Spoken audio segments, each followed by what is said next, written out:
پاک کپڑے ناپاک کپڑوں کے ساتھ دھل جائیں، جیسے کہ آج کل یہی ہو رہا ہے مارکیٹ میں۔ ہمارے گھر کے کپڑے ایک ہی واشنگ مشین میں دھلتے ہیں جن میں پاک اور ناپاک دونوں کپڑے ہوتے ہیں۔ اس کے بعد ہم 3 بالٹیوں میں پانی ڈالتے ہیں۔ پہلے پہلی بالٹی میں کپڑا ڈالتے ہیں، اس سے نچوڑ کر دوسری بالٹی میں ڈالتے ہیں، پھر اسی طرح نچوڑ کر تیسری بالٹی میں ڈالتے ہیں، پھر نچوڑ کر خشک کرتے ہیں۔ کیا اس طرح سارے کپڑے پاک ہو جائیں گے؟ ماشاءاللہ۔ اب بھی پاک نہیں ہوں گے تو بھائی پھر تو پولیس سے بھی پاک نہیں ہوں گے۔ بالکل خاندانی طریقہ ہے پاک کرنے کا، اس سے پاک ہو جائیں گے۔ یوں بھی کر سکتے ہیں، آج کل نلکے ہوتے ہیں نا، تو نلکے کے نیچے پانی بہا دیں یا واشنگ مشین میں ہی پانی بہا دیں، یعنی ایک طرف سے پانی آ رہا ہو دوسری طرف سے نکل رہا ہو، تو جتنا پانی اس پورے پروسیس میں استعمال ہوا ہے اتنا پانی اگر بہنے میں استعمال ہو جائے گا اور صابن بھی نکل جائے، اور وہ یعنی صابن نکلنے کے بعد کی بات کر رہا ہوں، اس کے بعد اتنا پانی اس میں استعمال ہو جائے گا تو انشاءاللہ کپڑے ویسے بھی پاک ہو جائیں گے۔ چھوٹی عمر میں کی گئی منگنی اگر لڑکی بعد میں توڑنا چاہے تو کیا وہ شرعاً آزاد ہے؟ منگنی ایک نکاح کا وعدہ ہوتا ہے، نکاح نہیں ہوتا۔ تو اگر چھوٹی عمر میں کسی کا نکاح طے کر دیا ہے اور لڑکی بڑی ہو گئی، سمجھدار ہو گئی اور اسے وہ لڑکا پسند نہیں ہے تو انکار کر سکتی ہے، وہ اسے پورا حق ہے۔ باقی یہ کہ ماں باپ نے اگر کہیں کر دی ہو بات طے تو بلا وجہ لڑکی کو انکار کرنا نہیں چاہیے۔ ماں باپ اپنی بیٹیوں کے لیے سب سے اچھا سوچتے ہیں، بہرحال پھر بھی اس پہ زبردستی دباؤ ڈال کے اس کا نکاح جائز نہیں ہے۔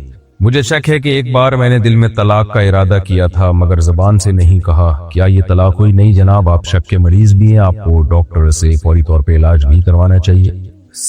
میکے میں رہنے والی عورت پر شوہر خرچہ روکے تو کیا وہ گناہ کا مرتکب ہے؟ اگر عورت شوہر کی مرضی کے بغیر اپنے میکے میں رہ رہی ہے تو پھر شوہر پر اس کا نان نفقہ لازم نہیں ہے، پھر اگر شوہر خرچہ روک لے تو کوئی گناہ نہیں ہوگا۔ مسجد میں موبائل چارج کرنا ہمارے علاقے میں عام ہے، یہ عمل کیسا ہے؟ اگر کوئی نماز پڑھنے کے لیے مسجد میں آیا ہے تو اس دوران موبائل بھی چارج کر سکتا ہے، لیکن اسپیشلی موبائل چارج کرنے کے لیے مسجدوں میں جانا یہ ٹھیک نہیں ہے، کیونکہ مسجد کی بجلی اور یہ سب چیزیں وقف کی ہوتی ہیں، لوگوں کے لیے موبائل چارج کرنے کے لیے نہیں ہوتی، تو اس لیے وہ ناجائز ہے۔ میرے جاننے والوں نے فوتگی کے تیسرے دن کھانا تقسیم کیا، کیا یہ عمل درست ہے؟ یہ بدعت عمل ہے۔ کیوں تیسرے دن کھانا تقسیم کر رہے ہو؟ کسی کا ولیمہ ہوا ہے کیا؟ کوئی خوشی ملی ہے جو کھانے تقسیم کیے جا رہے ہیں؟ شریعت نے کھانا کھلانا، دعوتیں یہ خوشی کے موقع پر رکھی ہیں، غموں کے موقع پر نہیں رکھا۔ یہ سب لڑکوں کا چین یا لاکٹ پہننا شرعاً کیسا ہے؟ جائز نہیں ہے۔ میٹل کی کوئی بھی چیز مرد نہیں پہن سکتا سوائے گھڑی کے، اور اگر انگوٹھی پہننی ہو تو صرف انگوٹھی کی اجازت ہے، وہ بھی صرف چاندی کی۔ والد اپنی بیٹی کے زیورات زبردستی لے لیں تو یہ ظلم ہوگا؟ کیوں لے رہے ہیں زبردستی؟ وجہ کیا ہے؟ بعض دفعہ باپ کو یہ خطرہ ہوتا ہے کہ بیٹی ناسمجھ ہے، وہ زیورات ایسا نہ ہو کہیں کسی کو دے دے یا چوری ہو جائیں اس سے، یا آج کل بہت سے لوگ بے وقوف بناتے ہیں، کاروبار کے نام پہ سونا لے لیتے ہیں، پیسے لے لیتے ہیں، بچیاں ظاہر ہے بے وقوف ہوتی ہیں، باپ کو یہ خطرہ ہے کوئی اس سے خاندان میں کوئی ایسا نہ ہو زیور لے کے برباد کر دے اور ضائع کر دے اور اس کی زندگی تباہ ہو جائے۔ تو اگر اس نیت سے، حفاظت کی نیت سے باپ نے لیا ہے تو پھر تو ٹھیک ہے، ناسمجھ بچی کا اگر مان لیا ہے، لیکن اگر ایسا نہیں ہے تو پھر جائز نہیں ہے، کسی کا مال بھی لینے کی اجازت نہیں ہے شرعی طور پر، ہر شخص اپنے مال میں خود مختار ہے۔ ہاں، بچی 25 سال سے چھوٹی ہے تو باپ لے سکتا ہے حفاظت کے لیے، لیکن اگر 25 سال سے زیادہ بڑی ہو چکی ہے پھر یہ سمجھداری کی عمر ہے، اس میں پھر باپ کے لیے زبردستی کسی کا مال لینا، بیٹی کا مال لینا بھی جائز نہیں ہے۔ سسرال میں رہتے ہوئے بیوی کو اپنی چیزیں الگ رکھنے کی اجازت نہیں، یہ زبردستی جائز ہے؟ نہیں جی، جائز نہیں ہے یہ۔ سسرال میں رہتے ہوئے بیوی کو کے لیے اپنی پرائیویسی میں، اس کی پرائیویسی میں کسی کو دخل اندازی کی اجازت نہیں ہے۔ عورت کا حق ہے کہ وہ، اس کی بھی، ہر شخص کی ایک پرائیویسی ہوتی ہے، خاص طور پہ شادی کے بعد جب لڑکی اتنی سمجھدار ہو گئی کہ اس کی شادی ہو گئی ہے تو سسرال میں کم سے کم اس کا ایک ایسا کمرہ جہاں اس کی اجازت کے بغیر کوئی اس کمرے میں آ نہ سکے، اس کی اپنی الماری ہو جہاں کوئی اپنا اس کا مال اس کی الماری میں گھس نہ سکے، یہ بنیادی حق ہے۔ تو اس میں سسرال کی مداخلت اسرائیلی مداخلت کہلائے گی، یہ جائز نہیں ہے، گناہ کی بات ہے۔ آج کل بعض علاقوں میں ایسا ہوتا ہے کہ شریف بہویں مل جاتی ہیں تو بہو کی اپنی کوئی پرائیویسی رہتی نہیں ہے، ساسیں جو ہے اس کے کمروں میں بھی گھسی ہوتی ہیں، اس کی الماری میں بھی گھسی ہوتی ہیں، یہ ٹھیک نہیں ہے۔ کچھ چیزیں اس کی پرائیویٹ ہوتی ہیں، اس کو اپنے پیسے رکھنے ہیں اس نے، یا کوئی بھی چیز لاکر میں رکھنی ہے، کوئی بھی کچھ بھی ہو سکتا ہے، تو کسی کے بھی کمرے میں اس کی اجازت کے بغیر گھسنے کی ہمیں اجازت نہیں ہے، شریعت نے منع کیا اس سے۔ غیر مسلم پڑوسی ہمیں تہواروں پر تحفے دیتے ہیں، انہیں قبول کرنا جائز ہے؟ قبول کر لیں، لیکن خود سے بڑھ چڑھ کے گفٹ نہ دیں، کیونکہ کسی کی بھی مذہبی رسومات میں، مذہبی تہواروں میں ہمیں شرکت کی شریعت نے اجازت نہیں دی ہے۔ غیر مسلم کہتے ہیں ہم تو تمہاری عید میں شرکت کرتے ہیں، مناتے ہیں تمہارے ساتھ، تو بھئی آپ کے مذہب میں جائز ہے، ہمارے مذہب میں جائز نہیں ہے کہ مذہبی تہواروں میں شرکت کریں۔ ویسے کسی بھی غیر مسلم کو نارملی کسی خوشی پہ مبارکباد دی جا سکتی ہے، بلکہ دینی چاہیے۔ وہ پاس ہو گیا، اس کے نمبر اچھے آ گئے، اس کی جاب اچھی لگ گئی، کسی کے یہاں ولادت ہو گئی، تو خوشی کی مبارکباد دیں، گفٹ لیں، ہر طرح سے ان سے اچھے تعلق رکھنا جائز ہے۔ لیکن یہ کہ تہواروں میں جو مذہبی رسومات ہیں ان میں بالکل اسلام کی ایک باؤنڈری ہے، اسلام اس باؤنڈری کو آپ کو کراس کرنے کی اجازت نہیں دیتا، الا یہ کہ کوئی خطرہ ہو، آپ کو کوئی نقصان کا خطرہ ہو تو ایک الگ بات ہے۔ غیر مسلم ملک میں اسلامک بینک نہ ہو تو وہاں کا بینک استعمال کرنا کیسا ہے؟ مجبوری میں جائز ہے، کیونکہ پیسے گھر میں رکھنا ممکن نہیں ہے، ٹرانزیکشن کرنی پڑتی ہے پیسوں کی، وہ بینکوں کے بغیر ممکن نہیں ہے، تو مجبوری میں جائز ہے۔ لیکن جو سود ملے گا وہ بینکوں سے نکال کے ثواب کی نیت کے بغیر صدقہ کر دے۔ کوئی چیز غلطی سے توڑ دی جائے اور مالک معاف کر دے تو کیا قیمت دینا پھر بھی ضروری ہے؟ نہیں جناب، مالک نے جب معاف کر دیا تو جس کا پیسہ ہے وہ معاف کر دے تو معاف ہو جاتا ہے۔ کسی کی دفتر میں پڑی ہوئی پرانی استعمال شدہ چیز اٹھانا جائز ہے اگر وہ چھوڑ کر جا چکا ہو۔ اگر وہ اتنی چھوٹی موٹی چیز ہے کہ آپ کو پتا ہے اگر میں نے استعمال کر لی اور اسے پتہ لگا تو کوئی ناراض نہیں ہوگا، وہ پھر تو جائز ہے۔ لیکن اگر ایسی قیمتی چیز ہے کہ آپ کو پتا ہے کہ اگر میں نے استعمال کی تو وہ دل پہ لے جا سکتا ہے، ناراض ہو سکتا ہے، تو پھر جائز نہیں۔ کسی فقیر کو زکوٰۃ دی، بعد میں پتہ چلا وہ صاحب نصاب ہے، کیا زکوٰۃ ادا ہو گئی؟ اگر آپ نے اپنی تحقیق کر لی سرسری طور پر، جو آسانی سے تحقیق ممکن تھی، اور آپ کو لگا کہ یہ واقعی محتاج ہے، زکوٰۃ دے دی، بعد میں پتہ چلا کہ یہ تو فقیر نہیں ہے، دھوکے باز تھا، تو بہرحال زکوٰۃ ادا ہو جائے گی، آئندہ احتیاط کریں گے۔ پرانی قضا نمازوں کی تعداد یاد نہ ہو تو کیسے پوری کریں؟ اندازہ لگائیں، غالب گمان پر عمل کریں۔ میرا ایک کلپ ہے قضائے عمری کیسے کریں، یوٹیوب پہ آپ جائیں، قضائے عمری کا طریقہ میرے نام کے ساتھ لکھ کے سرچ کریں، پوری ڈیٹیل آ جائے گی انشاءاللہ۔ کیا کسی کی غیبت بھرے میسج کو آگے شیئر کرنا بھی گناہ میں شامل ہے؟ جی بالکل ایسا ہی ہے، جو غیبت جب حرام ہے تو اس کو شیئر کرنا بھی حرام ہے۔ غیر مسلم ملک کے ہوٹل میں حلال لکھا ہو مگر شک ہو تو کھا سکتے ہیں؟ نہیں کھا سکتے، وہاں ہر چیز پہ ہی حلال کے ٹھپے لگنے لگے ہیں آج کل۔ اور دوسرا، کچھ مذہبی اسکالر ایسے ہیں جو بالکل دین میں ان کو اللہ کا خوف نہیں ہے، اور انہوں نے بس ہر طرح کے ذبیحہ کو حلال کر دیا ہے۔ مشینی ذبیحہ بھی بعض ملکوں میں بعض اسکالر نے فتویٰ دیا ہے کہ وہ حلال ہے، جبکہ دلائل کی دنیا میں اس کے حلال ہونے کی کوئی دلیل سمجھ میں نہیں آتی۔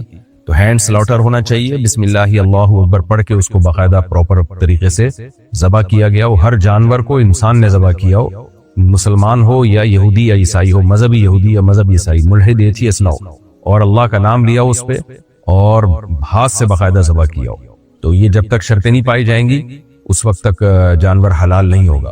اور آج کل وہاں ٹھپے لگے ہوتے ہیں، تو پہلے پوری تحقیق کر لی جائے کہ یہ جو کمپنی دیتی ہے گوشت، یہ واقعی سرٹیفائیڈ مفتیوں نے اس کے حلال ہونے کا فتویٰ دیا یا نہیں دیا، اور یہ تحقیق کر لیں کہ ہینڈ سلاٹر ہے یا نہیں ہے۔ صرف حلال کہہ دینا یا سن لینا کافی نہیں ہے، ہینڈ سلاٹر کی تحقیق کیا کریں۔ امانت میں رکھی ہوئی چیز اگر چوری ہو جائے تو رکھنے والے پر گناہ یا تاوان ہے؟ نہیں جناب، اگر کسی نے کوئی چیز امانت میں رکھی اور اس کو حفاظت میں رکھی پھر بھی چوری ہو گئی تو یہ اس کا ذمہ دار نہیں ہے، بلکہ جس نے امانت رکھوائی تھی اسی کا نقصان سمجھا جائے گا۔ میاں بیوی کے جھگڑے میں بڑے بیچ میں آ کر فیصلہ کریں تو کیا لازم ہے اسے ماننا؟ نہیں مانیں گے تو قیامت تک لڑتے رہیں گے بیٹھ کے۔ عقل کا تقاضا یہی ہے کہ اس کو مان لیا جائے تاکہ آئندہ جھگڑے نہ ہو، اور اگر نہیں ماننا تو نہ مانے، لڑتے رہیں پھر بیٹھ کے۔ ہاں، اگر شریعت کے مطابق فیصلہ کیا ہے اور شریعت کے حساب سے بتا دیا گیا کون غلط ہے کون صحیح ہے، تو پھر اس فیصلے کو ماننا بہرحال لازم ہوگا۔ بغیر اجازت کیا وائی فائی کسی کا استعمال کرنا جائز ہے؟ نہیں، جائز نہیں ہے۔ بل وہ بھر رہا ہے اور انٹرنیٹ کے پیکج آپ یوز کر رہے ہیں، یہ کہاں سے جائز ہو گیا؟ کیا کسی غیر مسلم دوست کو قرآن کا ترجمہ تحفے میں دیا جا سکتا ہے؟ جی ہاں، دیا جا سکتا ہے۔ کیا بلا وجہ شوہر بیوی کا موبائل چیک کر سکتا ہے؟ کسی کی پرائیویسی میں گھسنا برا کام ہے، بلا وجہ یہ کام درست نہیں ہے۔ ہسپتال میں خواتین ڈاکٹر مرد مریض کا علاج کر سکتی ہیں؟ بلا ضرورت شدیدہ یہ جائز نہیں ہے۔ جہاں مجبوری ہو، ضرورت ہو تو جس حد تک پردہ کر سکتی ہیں، ہاتھوں میں گلوز وغیرہ پہن لیں، تو اس طرح سے پھر گنجائش ہوگی۔ کیا زکوٰۃ سے کسی کا میڈیکل آپریشن کرایا جا سکتا ہے؟ نہیں، اگر زکوٰۃ کے پیسوں سے کسی کا آپریشن کرانا ہے تو پھر مریض سے اجازت لے لی جائے کہ ہم آپ کو پیسے دینا چاہتے ہیں۔ بے شک یہ نہ بتائیں کہ زکوٰۃ دے رہے ہیں، بھائی ہم آپ کو پیسے دینا چاہتے ہیں تو آپ ہمیں اجازت دے دیں، ڈاکٹر کو آپ وکیل بنا دیں یا ہاسپٹل کو آپ وکیل بنا دیں کہ آپ کی طرف سے ہم ہاسپٹل کو دے دیں گے، تو وہ پہلے اجازت دے گا، اس کے بعد پھر آپ جو ہاسپٹل کو پیسے دیتے رہیں گے اس مریض کے علاج میں، وہ زکوٰۃ میں شمار ہو جائے گا۔ پہلے اجازت لینا ضروری ہے، وکالت ضروری ہے۔ غیر محرم سے آن لائن گفتگو اگر جائز موضوع پر ہو تو بھی مکروہ ہے. مرد دنیا سے چلے گئے ہیں آن لائن گفتگو کرنے کے لیے تو بلا ضرورت غیر محرم عورت سے فری ہونا, گپ شپ لگانا یہ جائز عمل نہیں ہے. کوئی ضرورت ہو تو ایک الگ بات ہے, بلا ضرورت ٹھیک نہیں ہے. کیا فجر کی اذان کے بعد سونا مکروہ ہے؟ فجر کی اذان کے بعد تو جائز ہے سونا, بلکہ نبی صلی اللہ علیہ وسلم جب تہجد پڑھا کرتے تھے تو فجر کی اذان کے بعد تھوڑی سی دیر آپ تھوڑا سا آرام کیا کرتے تھے. البتہ فجر کی نماز کے بعد سونا یہ ناپسندیدہ عمل ہے, ناجائز یا حرام نہیں ہے, لیکن اسلاف سے اس کی ممانعت منقول ہے کیونکہ یہ برکت کا وقت ہے.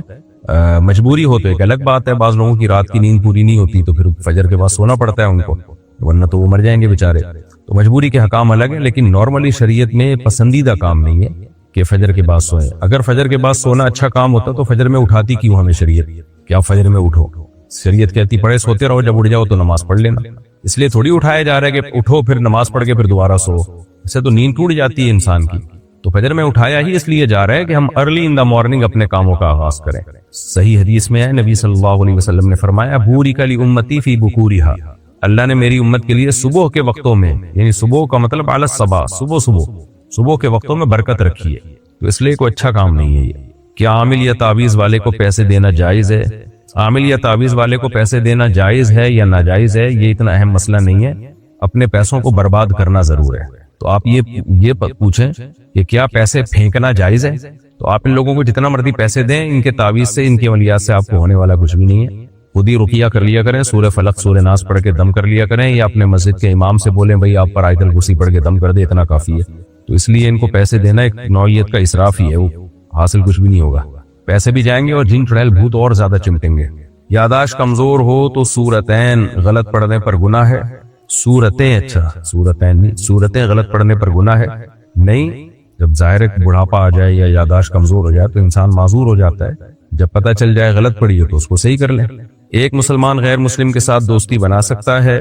ہمیں حکم نہیں دیا گیا کہ جو غیر مسلم ہے ان کے ساتھ وہ گہری دوستی کا تعلق رکھیں جو کسی مسلمان کے ساتھ رکھا جاتا ہے, بلکہ مسلمانوں میں بھی جو کبیرہ گناہ کے مرتکب ہیں, علانیہ کبیرہ گناہ کے مرتکب, ان سے بھی ہمیں زیادہ دوستیاں رکھنے سے منع کیا گیا ہے. تو دوستیاں نہ رکھی جائیں, تعلقات اچھے رکھے جائیں, حسن سلوک کیا جائے. حسن سلوک ایک الگ چیز ہے, دوستیاں رکھنا ایک الگ چیز ہے. حسن سلوک کا مطلب کوئی غیر مسلم آپ کے پڑوس میں رہتا ہے تو آپ اس کے ہدیہ بھیج دیا کریں, اس کا خیال رکھیں, اس کو پوچھ لیا کریں. تو ہر انسان سے اچھا سلوک کا ہمیں حکم ہے, لیکن دوستیاں رکھنا ٹھیک نہیں ہے. کیا جان بوجھ کر نماز تاخیر سے پڑھنے سے گناہ ہوگا؟ کتنی تاخیر کی جا رہی ہے؟ ایک تاخیر تو جائز تاخیر ہے, ایک تاخیر مکروہ. مثال کے طور پر آپ عشاء کی نماز آدھی رات سے بھی زیادہ ڈیلے کر دیتے ہیں تو یہ مکروہ ہے, ناپسندیدہ ہے, اس میں گناہ کا خطرہ ہے. اسی طرح عصر کی نماز کو اتنی تاخیر کر دی کہ سورج غروب ہونے کے قریب ہو گیا, سورج غروب ہونے سے 15-20 منٹ پہلے تک لے گئے تو بھی یہ گناہ ہے, ناجائز ہے عصر میں اتنی تاخیر کرنا. یا اتنی تاخیر کر دی فجر کی نماز میں کہ سورج نکلنے کے قریب ہو گیا کہ اب خطرہ ہے کہ نماز قضا نہ ہو جائے, تو اس طرح کی تاخیریں جائز نہیں ہیں. مغرب میں بھی تاخیر کرنا مکروہ ناپسندیدہ ہے. جیسے ہی سورج غروب ہو جائے, یقین ہو جائے تو مغرب میں جلدی کرنی چاہیے. کسی نے گالی دی تو جواب میں کچھ کہہ دینا شرعاً کیسا ہے؟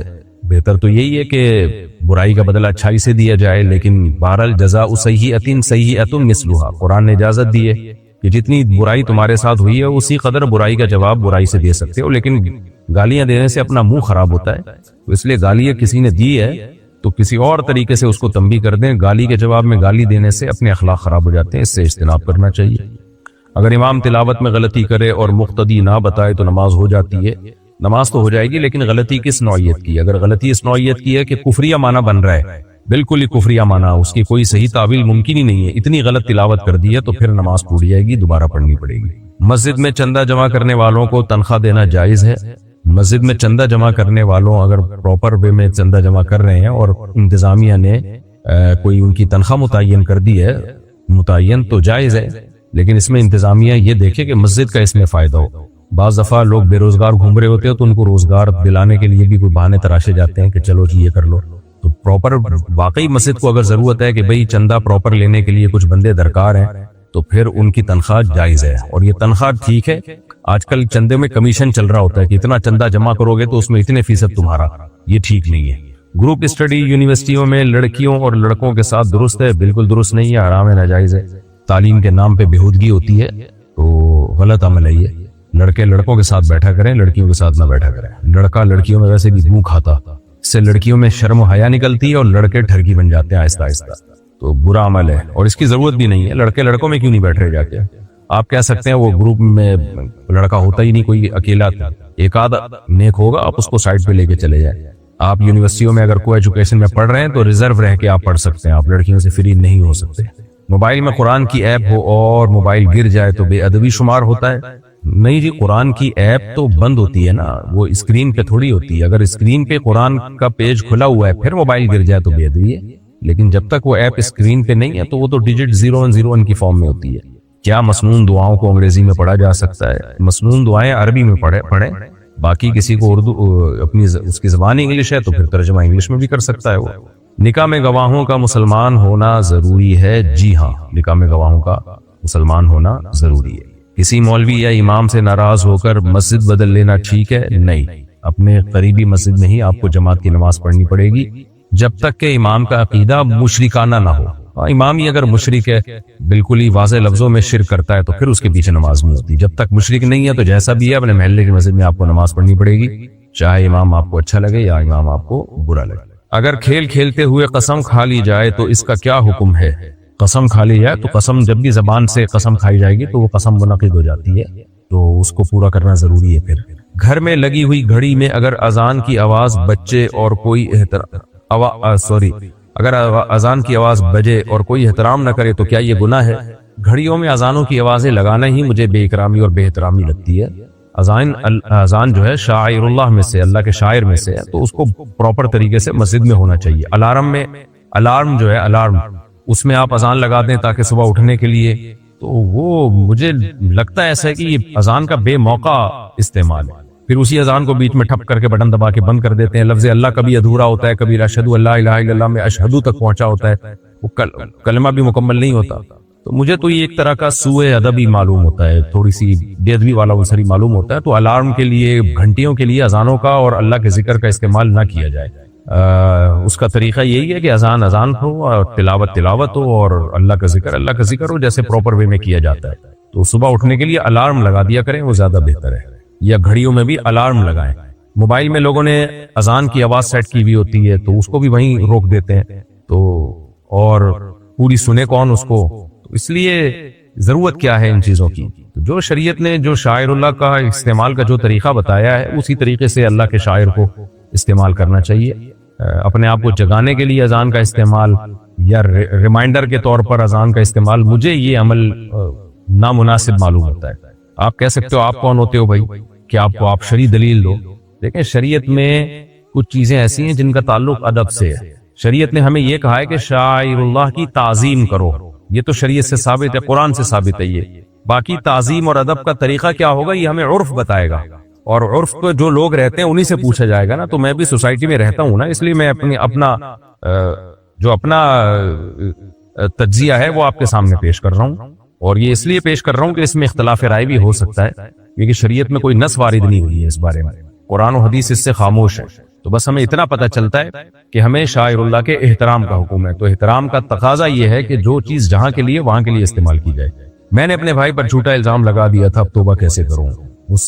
توبہ کریں اور وہ بتا دیں لوگوں کو کہ یہ الزام میں نے غلط لگایا تھا، میں اس میں غلطی پر تھا. اس کی عزت جو خراب کی ہے اس کو بحال کر دیں.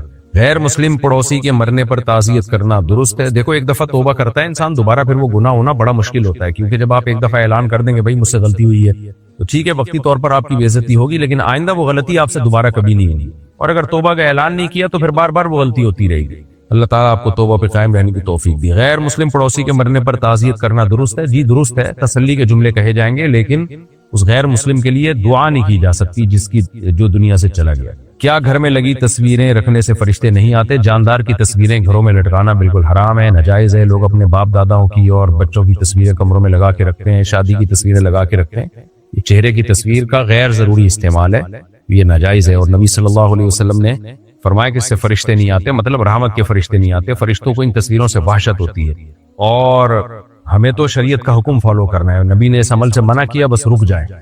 میری بیوی کہتی ہے کہ میں اپنے والدین کے ساتھ وقت نہ گزاروں، شریعت کیا کہتی ہے؟ جو وقت والدین کا ہے وہ ان کو دیں، آپ کچھ نہ کچھ ٹائم والدین کے ساتھ گزارا کریں. بیگم کہہ رہی ہے تو ان کو کہنے دیں آپ. کہنے پر گورنمنٹ کی طرف سے کچھ پابندی نہیں ہے، آپ نے کرنا وہی ہے جو آپ کو کی عقل کہتی ہے اور جو شریعت کہتی ہے. اور بیوی کو بتا دیا کریں کہ تمہارا بیٹا بھی جب بڑا ہوگا اس کو بھی یہ کہہ دینا کہ میرے ساتھ ٹائم نہ گزارا کرو. کیا عورت کے لیے ہاتھوں پر نیل پالش لگانا غیر مناسب ہے؟ نیل پالش لگانا جائز ہے مگر نماز کے وقت میں اتارنا واجب ہے. اب جو خواتین نیل پالش لگاتی ہیں اور وضو نہیں ہوتا تو وہ نماز کے وقت کیسے اتاریں گی؟ پھر سستی ہو جاتی ہے، نمازیں قضا ہوتی ہیں. اس لیے منع کیا جاتا ہے علماء کی طرف سے کہ ایسا کام کیا ہی نہ جائے جو نماز میں سستی اور قضا کرنے کا ذریعہ بنے، اس لیے نیل پالش نہ لگائی جائے. آج کل ایسے کلر آ رہے ہیں جن میں پانی چلا جاتا ہے، تو ان کلروں کا استعمال کیا جائے، جیسے مہندی وغیرہ لگا دی جاتی ہے. میں نے کئی سال نماز نہیں پڑھی، اب کہاں سے شروع کروں؟ ایک اندازہ لگا لیں کہ کتنے سال نہیں پڑھی ہے اور ڈائری میں لکھ لیں کہ فجر کی اتنی نمازیں ہیں میرے ذمہ، ظہر کی اتنی ہیں، اور پھر نیت یہ کیا کریں کہ میرے ذمہ جتنی فجر کی نمازیں ہیں ان میں جو سب سے پہلی نماز ہے میں وہ نماز پڑھ رہا ہوں، اور وہ پڑھ کے کاٹ دیں کہ بھئی ایک فجر کی ہو گئی ہے. اس طرح سے آپ اندازہ لگا کے نمازیں پڑھ لیں. اور میرا اس پر تفصیلی کلپ موجود ہے، قضائے عمری ہم کیسے پڑھیں، وہ یوٹیوب پہ سرچ کریں گے آ جائے گا. ہم بہن بھائی وراثت تقسیم نہیں کرنا چاہتے، کیا یہ گناہ ہے؟ جی بالکل گناہ ہے. وراثت کو تقسیم کرنا واجب ہے کیونکہ لاشعوری طور پر ہم ایک دوسرے کا حق کھا رہے ہوتے ہیں، گناہگار ہو رہے ہوتے ہیں. اللہ نے جو حکم دے دیا تقسیم کرو تو بس کر لینا چاہیے. نکاح میں والد کی ناراضی ہو تو کیا نکاح کمزور ہو جاتا ہے؟ ابا کو ناراض کر کے شادی مت کریں. ہاں ابا کر ہی نہ رہے ہوں شادی پھر ایک الگ بات ہے، پھر آپ کا بنیادی حق ہے، لیکن کوشش کریں ابا بھی راضی رہیں، اماں بھی راضی رہیں. باقی اب والد ناراض ہیں تو کیوں ناراض ہیں؟ اگر ویلڈ ریزن ہے ناراضی کی تو پھر یقیناً بے برکتی ہوگی. اگر ویلڈ ریزن نہیں ہے، بلا وجہ کی ہٹ دھرمی کر رہے ہیں، تو پھر انشاءاللہ کوئی گناہ نہیں ہوگا، نہ کوئی بے برکتی ہوگی، نہ نکاح کمزور ہوگا انشاءاللہ. کسی کے مرنے کے بعد اس کے نام پر قرآن خوانی کرنا جائز ہے؟ نہیں، قرآن خوانی یہ سال ثواب کے لیے جائز نہیں ہے، بدعت عمل ہے. صحابہ تابعین اسلاف میں اس کا ہمیں کوئی ثبوت نہیں ملتا. ابو بکر رضی اللہ تعالیٰ عنہ کا انتقال ہوا، کبھی دیکھا آپ نے حضرت عمر نے کوئی تمبو لگائے ہو، لوگوں کو بلایا ہو، قرآن خوانی کی ہو، دیگیں کھلائی ہو؟ اسلام میں بس یہ حکم ہے جو شخص دنیا سے چلا گیا آپ اس کو کفن دفن کریں، دفنا دیں، اور اس کے لیے مغفرت کی دعا کریں، اور 3 دن تک اس کے گھر میں کھانا وہ خود نہ پکائے کیونکہ وہ غم میں ہوتا ہے، تو لوگ اس کے گھر کھانا لے آئے تاکہ وہ کھا لے. باقی دعوتوں کا اہتمام نہ ہو، تعزیت بھی 2-3 جملوں کے ساتھ ہو، بس وہاں ڈیرا لگا کے بیٹھے نہیں، تمبو لگا کے جو لوگ بیٹھ جاتے ہیں، بس آئیں اور بولے 3 کلمات بولیں کہ اعظم اللہ اجرک و احسن عزاءک و غفر لمیتک. آپ کو جو مصیبت پہنچی اس پہ اللہ آپ کو اجر دے، اور میت کو کی اللہ تعالیٰ مغفرت کرے، اور اللہ آپ کو اس غم میں تسلی دے، یعنی صبر کی توفیق عطا فرمائے. یہ 2-4 مختصر سے جملے کہے جائیں اور پتلی گلی سے نکل لیا جائے. وہاں دھرنے لگا کے بیٹھ جاتے ہیں. گاؤں دیہاتوں میں کسی کے گھر میت ہو جائے بیچارے کسی کام کے رہتے ہی نہیں ہیں. 3 دن ملاقاتیں اور کھانا اور قہوے اور چائے، اور بہت بڑی ٹینشن ہوتی ہے. بھائی تو مرنے کو بھی آسان کرو میرے بھائی، جینے کو بھی آسان کرو. مر گیا، اب سب نے مرنا ہے، کوئی پہلی دفعہ نہیں کوئی دنیا سے گیا ہے، کوئی جوانی میں جاتا ہے، کوئی بچپن میں جاتا ہے، کوئی بڑھاپے میں جاتا ہے. آخرت کی تیاری کرو. چلا گیا بس دعائے مغفرت کی، یعنی قبر پہ آپ نے اس کے لیے، جنازے میں تو دعا ہوتی ہے، جنازہ ہے ہی دعا، بس جنازہ پڑھا، اس کے بعد قبر پہ کھڑے ہو کر تھوڑی دیر اس کے لیے دعا مانگی، بس پتلی گلی سے نکل لو. باقی ساری زندگی پڑی ہے اس کے لیے، جب چاہو دعا مانگو، اصالہ ثواب کرو، صدقہ خیرات کرو، قرآن پڑھو اپنے طور پر، اخفل طریقے سے، اجتماعی حیات میں نہیں. وہ تو ساری زندگی پڑی ہے، آپ کے والد دنیا سے گئے، آپ کے بھائی گئے، آپ کی والدہ گئی ہیں، ساری زندگی ان کے لیے دعائیں مانگو، بس تکلفات میں مت پڑو. اسلام نے بہت آسان رکھا ہے ان سب چیزوں کو، ہم لوگ اسلام کے بجائے اپنے کلچر کو فالو کرتے ہیں. مجھے بہت غصہ آتا ہے، اس کی وجہ سے گھر والے پریشان ہیں. کیا کوئی علاج ہے؟ ڈاکٹر کے پاس جاؤ بھائی، ڈاکٹر کو بتاؤ. سائیکیٹرسٹ بھی آج کل اس کا، سائیکالوجسٹ بھی علاج کرتے ہیں، دواؤں سے بھی علاج ہوتا ہے. دماغ میں بعض دفعہ کیمیکل آگے پیچھے ہوتے ہیں تو بھٹکتا رہتا ہے آدمی بلا وجہ، تو اس کا علاج سائیکیٹرسٹ کے پاس ہوتا ہے، کوئی میڈیسن دے دیتے ہیں، فٹ فاٹ ہو جاتے ہیں آدمی. اور بعض دفعہ نفسیاتی کوئی مسئلہ ہوتا ہے آپ کے ساتھ تو سائیکالوجسٹ کے پاس جاؤ، وہ بتائے، اس کو بتاؤ اپنی غم، اپنی پریشانی کیا کہانی. بعض دفعہ یہ ہوتا ہے کہ آپ میں باڈی میں کوئی کمی ہوتی ہے، منرلز کی کمی ہوتی ہے، کمزوری ہوتی ہے، جس کی وجہ سے آپ بلا وجہ ایسا لگتا ہے جیسے توے پہ بیٹھے ہوئے ہو. تو جب وہ طاقت کی چیزیں کھاتا ہے انسان، حکیم بھی کوئی ایسی طاقت کی چیزیں دیتے ہیں، لیکن حکیموں میں فراڈ بہت ہے آج کل، صحیح حکیم بہت کم رہ گئے ہیں. تو پھر ڈاکٹروں سے اپنا ٹیسٹ کروا لو، بلڈ ٹیسٹ میں آ جائے گا کیا کس چیز کی کمی ہے، تو وہ کمی ہے تو وہ وائٹامن کی گولیاں کھلا دیں گے، آپ کی وہ کمی پوری ہو جائے گی. تو کچھ کریں، علاج کریں، ایسے بیٹھ گئے. عاملوں کے پاس نہیں جانا، یہ کمبخت زندگی عذاب بنا دیں گے کہ وہ کہہ دیں کہ جادو کیا، فلانا کیا، ڈمکانا کیا. نیند اپنی پوری کریں تو یہ انشاءاللہ سیٹ ہو جائے گا. میرا بھائی جادو ٹونے پر یقین کرتا ہے، کیا یہ شرک میں آتا ہے؟ نہیں، جادو ٹونے پر یقین شرک میں نہیں آتا. البتہ آج کل جس طرح سے جادو ٹونے ہو رہے ہیں نا، یعنی جس طرح فراڈ ہو رہا ہے اسلام پہ، تو